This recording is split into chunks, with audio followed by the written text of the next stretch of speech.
Saya tidak boleh baca, tak apa. Dah terlanjur tua, diajar pun susah, tapi awak jadilah orang yang cinta, yang mahu mendapat petunjuk daripada Al-Quran. Datanglah, hadirlah kepada Quran. Kan seharusnya begitu. Tapi hari ini, apabila sudah berkata saya tak boleh baca Quran, terus tak mau mendengar. Tak mau mendengar. Itu kesilapan. Silap tak? Kalau tak boleh baca, tak apa. Datanglah dengar. Moga-moga dapat isinya.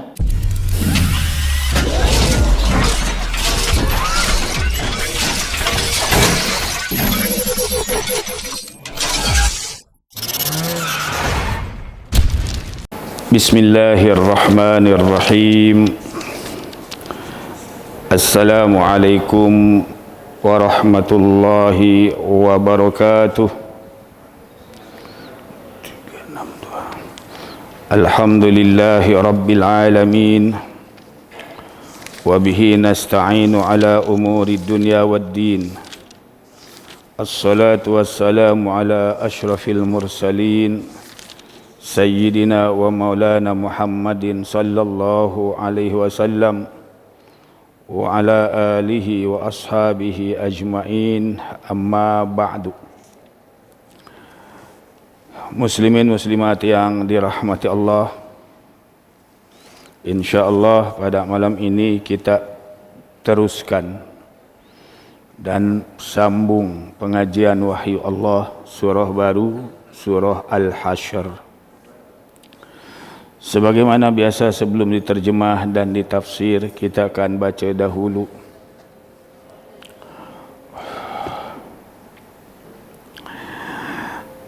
A'udzu billahi minasy syaithanir rajim.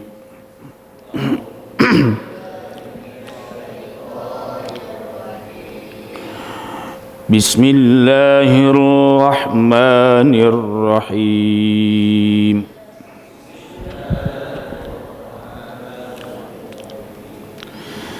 Sabbaha lillahi ma fis samawati wa ma fil ard.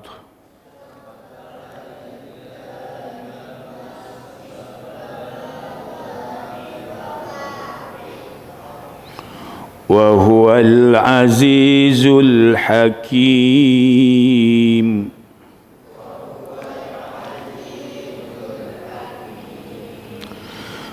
هو الذي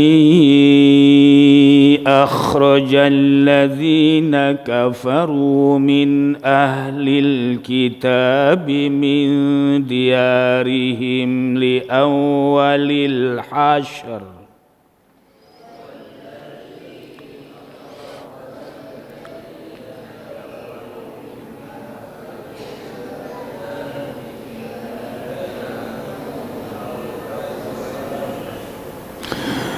ما ظننتم أن يخرجوا وظنوا أنهم مانعتهم حصونهم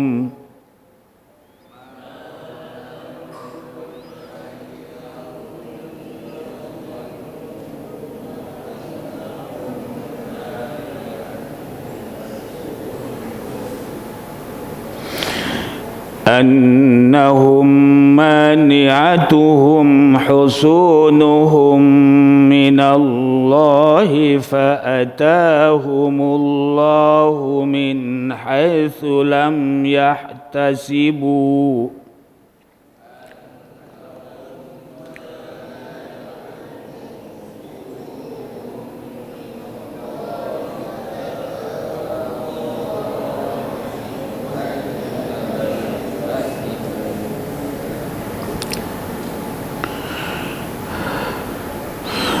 وقذف في قلوبهم الرعب يخربون بيوتهم بأيديهم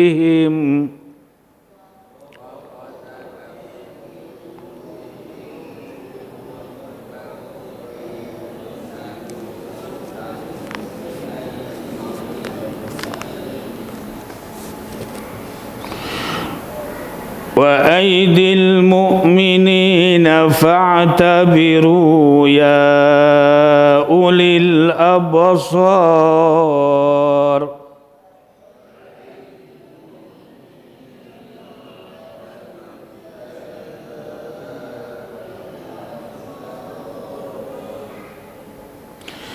ولولا أن كتب الله عليهم الجلاء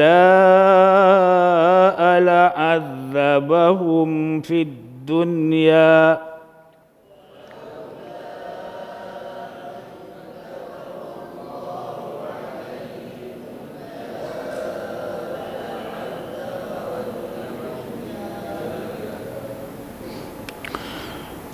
ولهم في الآخرة عذاب النار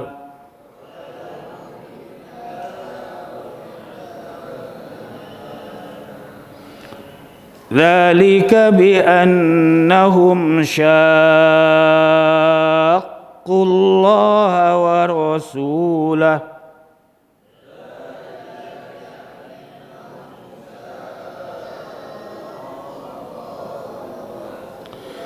ومن يشاق الله فإن الله شديد العقاب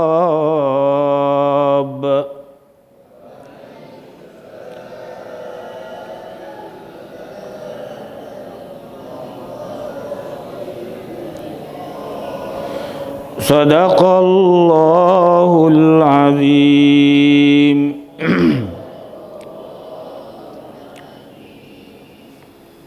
Bismillahirrahmanirrahim. Suratul Hasyri. Surat ini surat yang ke-59 diberi nama Al-Hasyr. Ia diambil daripada ayat yang kedua,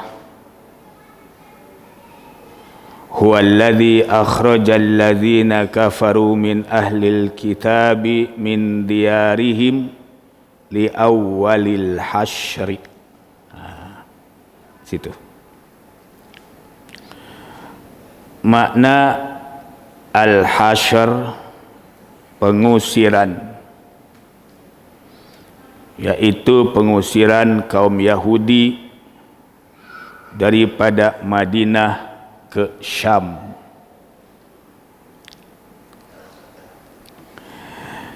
Wa tusamma, dan dinamakan juga surat ini Suratun Nadhir, Surah An-Nadhir, yakni Yahudi kaum Bani Nadhir. Madaniyatan, surat ini diturunkan di Madinah.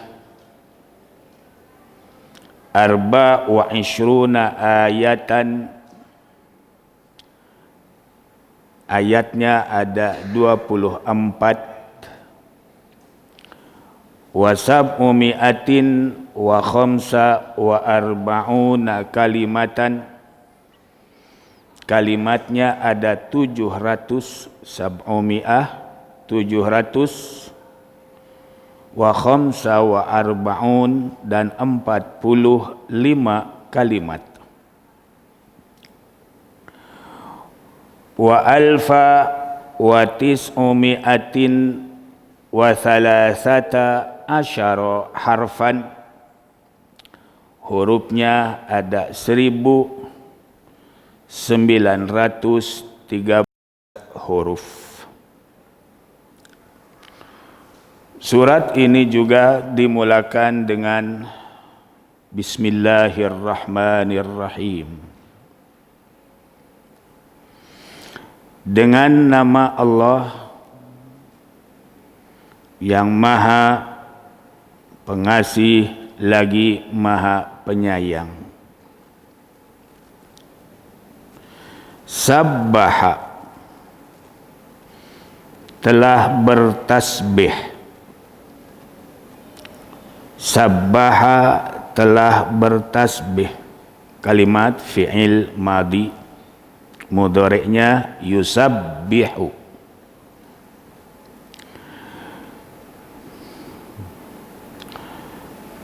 Kepada siapa bertasbih? Lillahi, kepada Allah.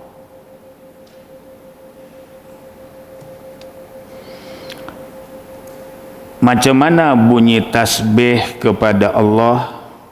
Yaitu perkataan subhanallah. Itu tasbih. Subhanallah. Tadi lepas solat dibaca subhanallah, subhanallah, subhanallah. Itu tasbih.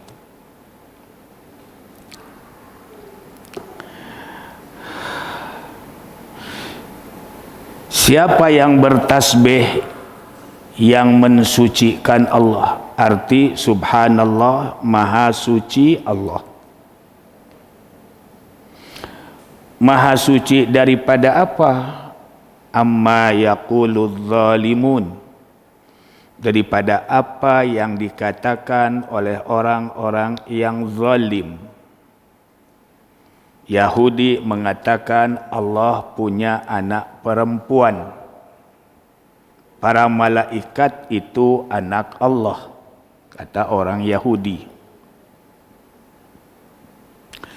Orang-orang Nasrani, Kristian berkata bahwa Allah itu beranak, punya anak, yaitu Isa. Maka Allah berfirman, Maha Suci Allah daripada apa yang dikatakan oleh orang-orang yang zalim itu. Allah tidak punya anak, sama ada perempuan ataupun lelaki. Allah tidak punya istri. Wahdahu la syarikalah. Allah itu tunggal, tiada sekutu baginya. Huwal qadiru ala kulli syai'. Dia berkuasa atas segala sesuatu. Tak perlu kepada teman, tak perlu kepada pembantu, sebab dia berkuasa. Tuh.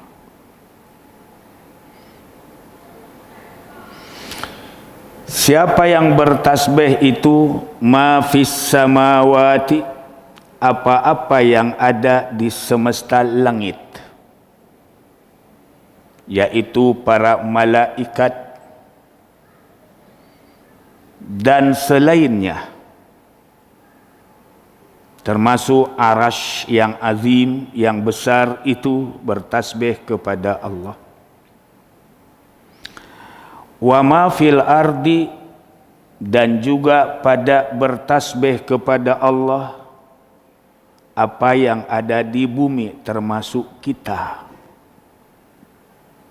Yang kita pasti kita tahu, kita biasa membaca subhanallah. Itu yang disebut wa ma fil ardi, dan apa yang ada di bumi. Adakah selain manusia juga bertasbih? Iya. Setiap makhluk yang ada di bumi bertasbih. Hanya kita tidak dapat mendengar tasbih mereka. Sebab semua makhluk yang ada ini hidup.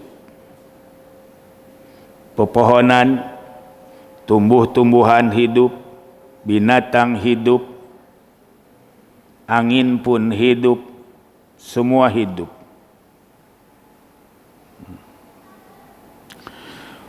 Wa huwa, dan dia Allah yang semua makhluk bertasbih kepadanya tadi, Al-Aziz, zat yang maha perkasa, kuat, gagah, boleh mengalahkan siapa saja. Itu aziz, perkasa.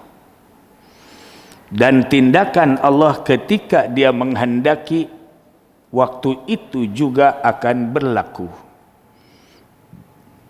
Innama amruhu idza arada syai'an ay yaqula lahu kun fayakun.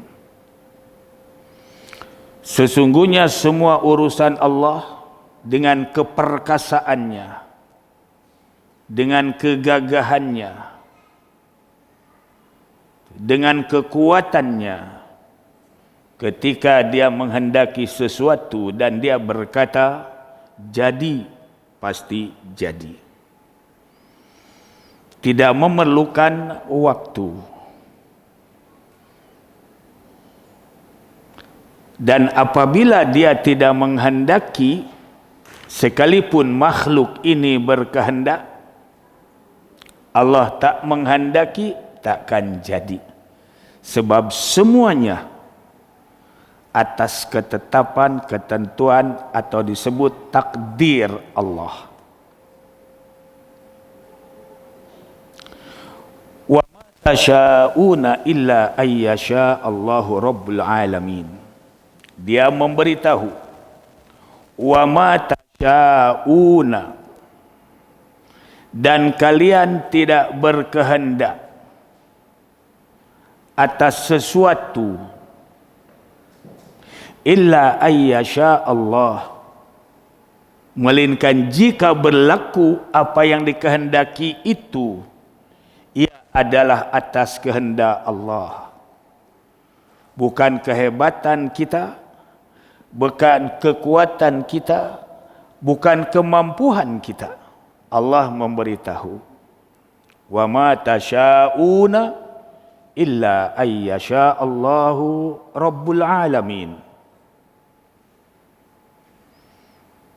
Kalian tidak menghendaki sesuatu, ataupun kalian menghendaki sesuatu kalian dapat.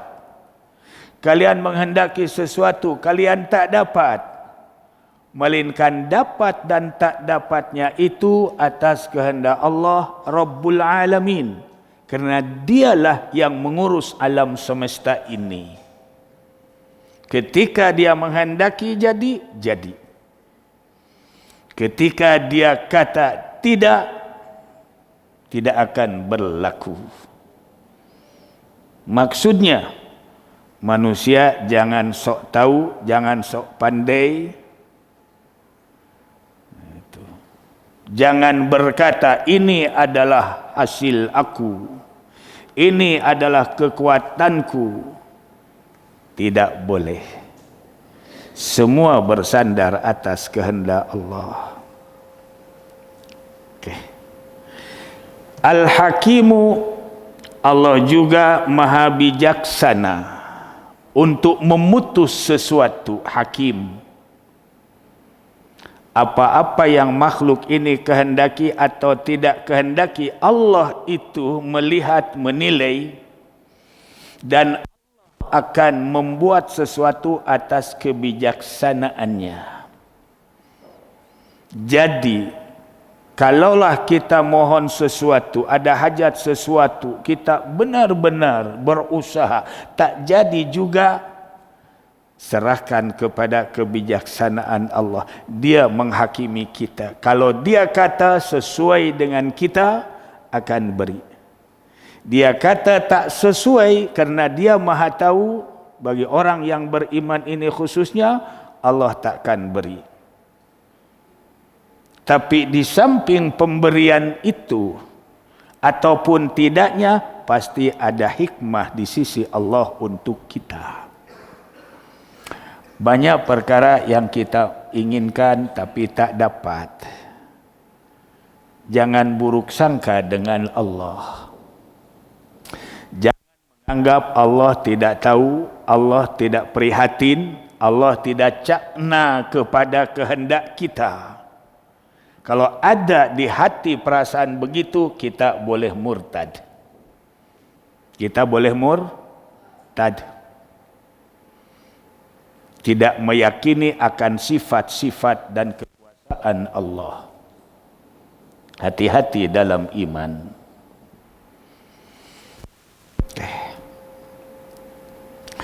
Al-Hakim, Allah itu zat yang maha bijaksana. Jadi bagaimana kita menerima? Disitulah tafwid namanya. Arti tafwid, kita ridha dan menyerahkan urusan itu kepada Allah, lalu berkata, ya Allah, apa yang hamba mohon atau apa yang hamba hindarkan tapi berlaku, yang mohon tidak berlaku, hamba tidak tahu hikmah sebenarnya, hanya Engkau yang tahu, tapi hamba mohon yang terbaik untukku. Itu saja. Itu namanya tafwid. Arti tafwid, menyerahkan diri kepada Allah. Maka itu ada dalam doa, Bismillahi Rabbi Allah, Hasbi Allah, Tawakkaltu ala Allah, Tahassantu billah, Fawwadtu amri ilallah, Masya Allah, La hawla wa la quwwata illa billah. Bismillahi, aku memulakan dengan menyebut nama Allah. Rabbi Allah, yang mengurus mengatur aku ini adalah Allah. Hasbunallah, cukup bagiku yang mengatur, yang menunjuk dan yang menolak segala sesuatu hanya Allah. Tawakkaltu ala Allah, aku berusaha sebaik mungkin, sekuat mungkin, tapi berjaya atau tidaknya aku tawakal kepada Allah.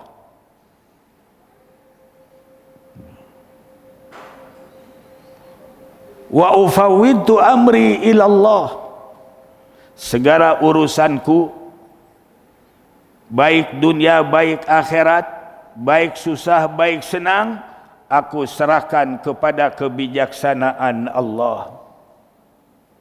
Masya Allah, segala sesuatu itu ialah berlakunya atas apa yang Allah kehendaki.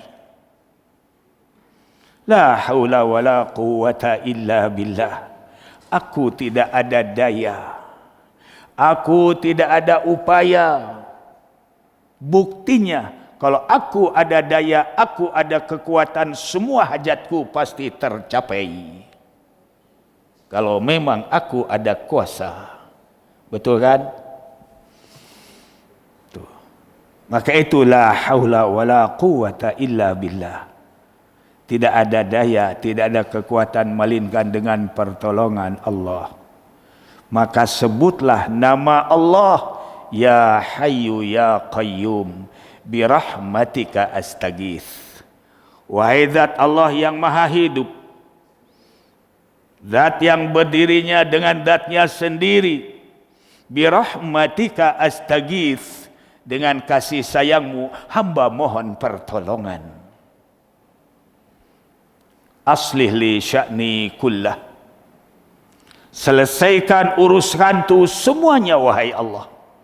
Apa yang aku hajatkan, apa yang hamba minta, hamba serahkan urusannya untuk penyelesaiannya kepadamu wahai Allah.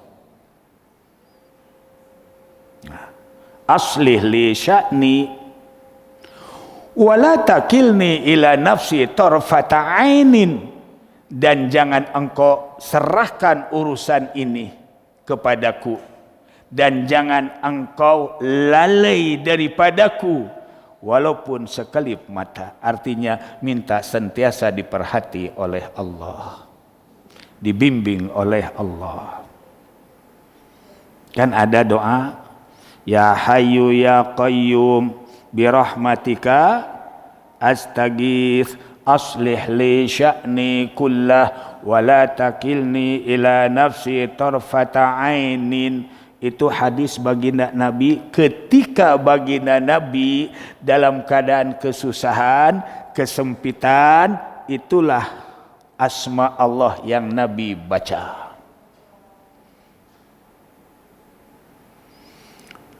Jangan sampai ketika kita ada kesempitan, kesusahan, cerita dengan makhluk aja. Makhluk ini tak ada daya, tak ada kuasa pun. ngadulah dengan Allah itu.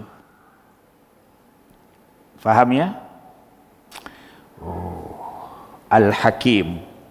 Nanti Allah yang bijaksana yang memberi keputusannya, sama ada dia memberi hari itu juga atau hari lain. Serahkan kepada kebijaksanaan Allah Subhanahu wa taala. Karena huwal azizul hakim. Dialah yang maha perkasa dan dia yang maha bijaksana. Okey. Huwa dia Allah. Teruskan. Huwa dia alladzi akhraja, yang mengeluarkan, mengusir alladzina kafaru, orang-orang yang mereka kafir, yakni Yahudi Bani Nadir, min ahlil kitabi, mereka ini ahli kitab, yakni Bani Israel yang iman kepada kitab Taurat. Maka itu disebut ahlil kitab. Dari mana mereka diusirnya? Min diarihim, dari rumah-rumah mereka di Madinah. Setelah Nabi hijrah, li awalil hasyri, pada awal pengusiran ke negeri Syam. Sebelum baginda Nabi hijrah ke Madinah, nah di Madinah itu diduduki oleh kaum Yahudi.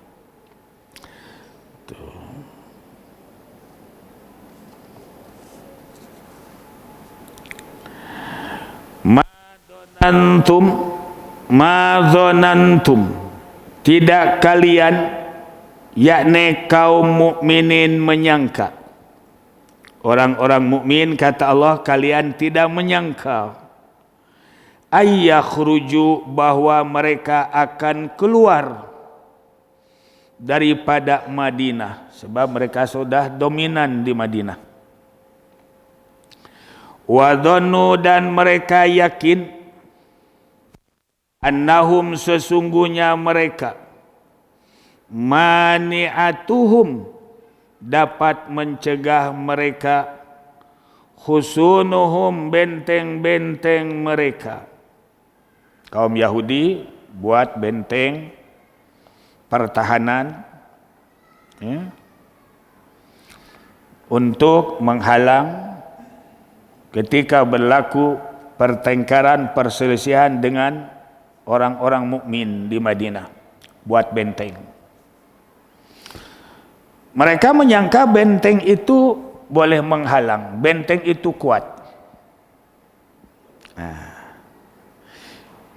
Boleh membentengi mereka minallahi, dari siksaan Allah Subhanahu wa taala.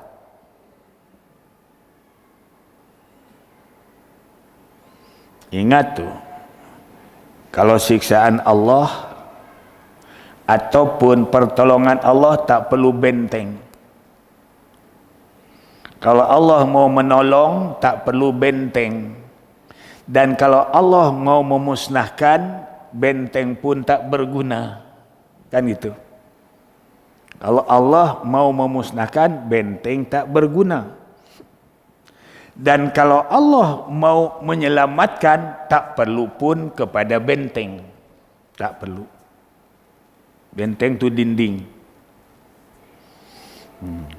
Kan ada kalimatnya, wiqayatullahi agnat an mudha'afatin minad duru'i wa an ali minal utumi. Wiqayatullah, ketika Allah menyelamatkan, menjaga kepada sesiapa saja, ma'agnat an mudha'afatin minad duru', tak perlu benteng, lapis baja yang berlapis-lapis, tak perlu. Tak perlu. Ketika baginda Rasulullah sallallahu alaihi wasallam mau hijrah, kan sudah dikelilingi pembunuh, tak ada benteng pun, tapi baginda Nabi selamat. Ketika di Gua Hira pun begitu juga. Kaum kafirin sudah di mulut gua, Allah selamatkan, selamat juga. Tak perlu benteng ketika Allah mahu menyelamatkan. Fa'atahumullah, maka datang kepada mereka dengan siksaan Allah, min haitsu dari arah lam yahtasibu, yang tidak mereka sangka-sangka. Ketika azab Allah datang, pada asalnya mereka kata benteng ini boleh menyelamatkan mereka daripada serbuan orang-orang mukmin. Tapi ketika Allah mendatangkan azab, mereka pun tak dapat menyangka, sebab azab itu boleh datang daripada mana saja, melalui cara apa saja, kerana Allah Maha Kuasa. Wa qadhafa, dan Allah menanamkan. Ini penyakit azab mulai. Yang tadinya mereka itu rasa gagah, selamat, aman. Wa qadhafa, dan Allah mencampakkan, menanamkan fi qulubihim, di dalam hati mereka, ar-ru'ba, rasa takut. Kerana telah berlaku, mereka melakukan kesalahan, yakni membunuh Ka'ab bin Ashraf.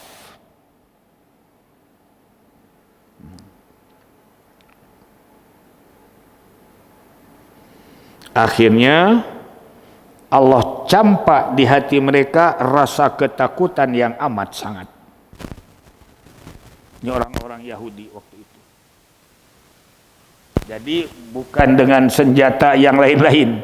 Allah campak di hati mereka rasa takut. Sebab mereka telah membunuh seorang mukmin, Ka'ab bin Ashraf. Di hati mereka goncang, rasanya semua orang-orang mukmin menyerbu membunuh mereka.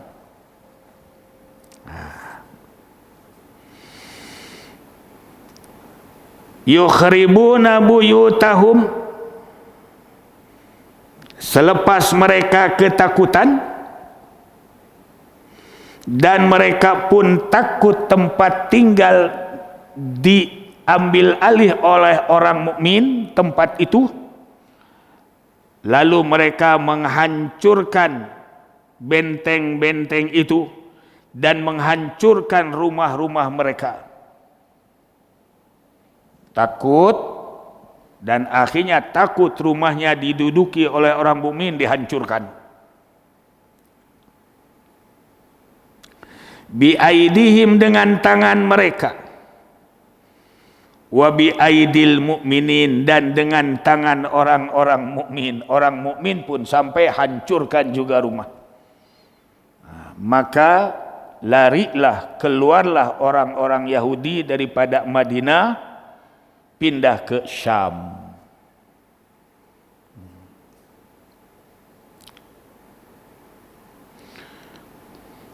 Fa'tabiru, maka ambillah pelajaran, wahai orang-orang yang beriman, daripada kejadian itu. Ya ulil absar, wahai orang-orang yang mempunyai pandangan akal. Maksudnya, ketika kita melakukan kesalahan, menentang kebenaran, jangan rasa gagah, jangan rasa selamat. Ketika kita, sekali lagi, melakukan kesalahan, ketika kita melakukan perkara yang Allah tak suka, jangan merasa gagah, jangan merasa selamat. Kerana ketika Allah menurunkan azab atau siksaannya, akan datang dengan cara yang kita pun tak sangka-sangka. Apa saja boleh berlaku.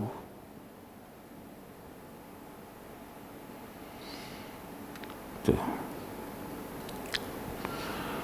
Walaula, teruskan, dan sekiranya tidak, an kataballah, karena Allah telah menetapkan, mentakdirkan alaihim, atas mereka, al-jalaa, pengusiran dari negeri Madinah. Kalaulah Allah tidak telah menetapkan di zaman ajali,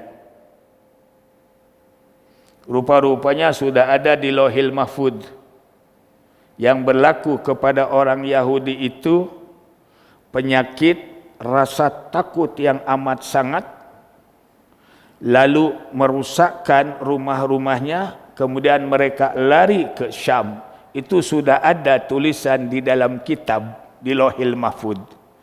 Maka itu kata Allah, kalau sekiranya tidak, karena telah menetapkan atas mereka pengusiran dari negeri itu, la'adzabahum fid dunya, Allah pasti hancurkan adab mereka di dunia dengan adab yang pedih. Tapi sudah ada, kata Allah, di Lauhil Mahfuz, mereka itu hanya diusir. Kalaulah sudah tidak ada ketetapan, hanya diusir saja, pasti, kata Allah, kami adab mereka dengan adab yang dahsyat. Macam kaum Nabi-Nabi yang dahulu, kaum Nabiullah Lut, kaum Nabiullah Saleh, kaum Nabiullah Hud, kan, yaitu kaum Ad, kaum Samud. Dulu ketika mereka menentang Nabi dan Rasul, Allah langsung turunkan adab, mati semua. Mati semua. Nah itu.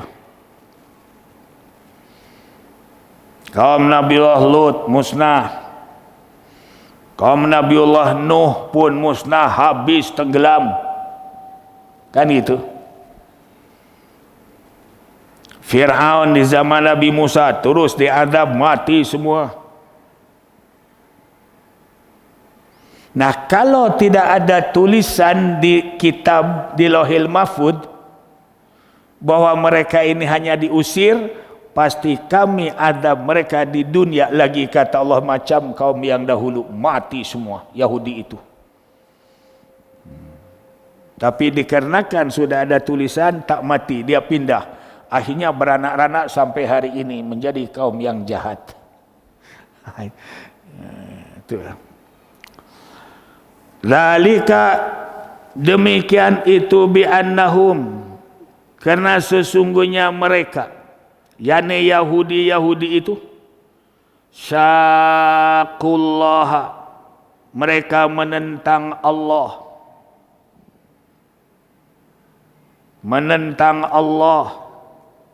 wa rasulahu, dan rasulnya.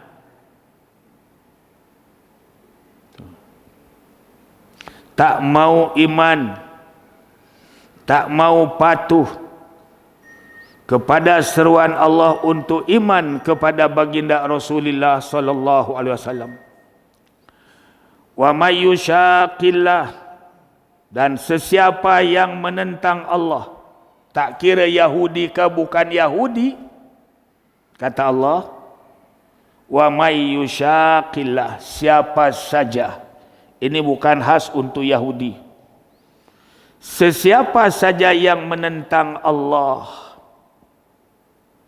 tak mau menerima syariat Allah, tak mau iman kepada Allah, tak kira Yahudi itu atau siapa saja, maka kalimatnya wa may yusyaqillah, barang siapa saja yang menentang Allah, fa innallaha, ingat, maka sesungguhnya Allah syadidul iqab, sangat keras hukumannya.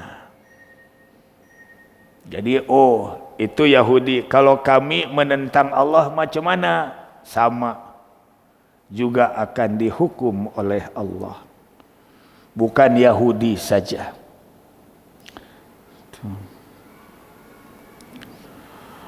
Jadi bagi kita pada hari ini, ya,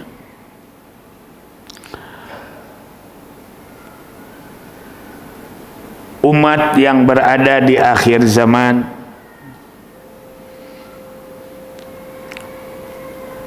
dalam pelbagai keyakinan kepercayaan yang sudah banyak bercelaru,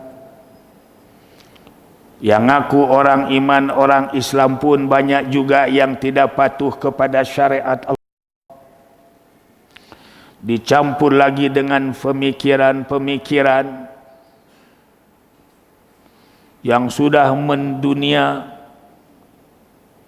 sudah masuk juga ke hati orang Islam. Apabila ditegur, apa kau, apa hal, biarlah aku, engkau, kan gitu. Aku bebas, apa yang aku nak buat. Nah, hari ini sudah berlaku kehidupan seperti itu. Maka itu kita kadang-kadang bukan tak mampu nak berkata, tapi tindakannya tuh akan membalas kita. Betul tak? Kita tegur orang itu, kita yang kena. Berlaku tak? Berlaku. Dia lebih garang daripada kita kadang-kadang. Sebab di hati sudah ada perasaan aku, engkau. Apa hal engkau tegur aku? Hari ini sudah berlaku kekerasan itu di hati. Kenapa? Karena manusia hari ini sudah banyak yang jauh daripada syariat, walaupun ngakunya Islam. Maka jadilah orang-orangnya orang munafik, orang fasik. Allah banyak mengingatkan, afala yatadabbaruna al-Qur'an am ala qulubihin aqfaluha. Apakah manusia hari ini sudah tidak mahu mempelajari, memahami Al-Quran? Ataukah hatinya sudah terkunci?